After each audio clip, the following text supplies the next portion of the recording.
Paradise Lost, line number 21, line number 20, and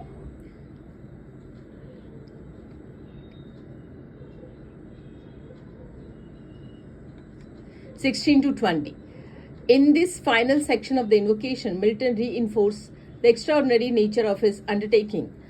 He states that he is about to write the things unattempted yet in prose or rhyme, signaling the unprecedented scope of importance of his poem. He then directly addresses his divine muses, which he identifies as the Holy Spirit. He praises the spirit of preferring upright heart and pure over physical temples, emphasizing spiritual purity required for such an epic task.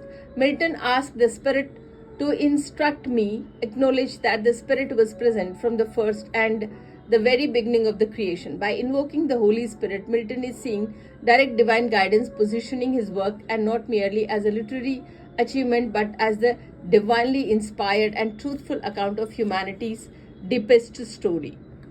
The next para is, in this final section of the invocation, Milton continues to address the Holy Spirit. He recalls the Spirit's role in creation, where brooded over the vast abyss and brought life to a formless void, just as dove and brood over its egg.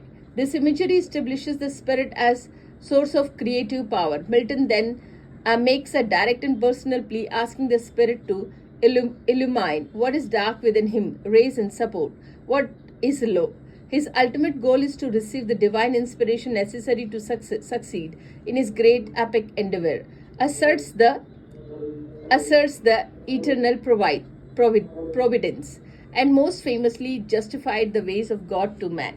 These final lines reveal the poem's profound purpose to explain and defend God's action and justice in allowing humanity to fall.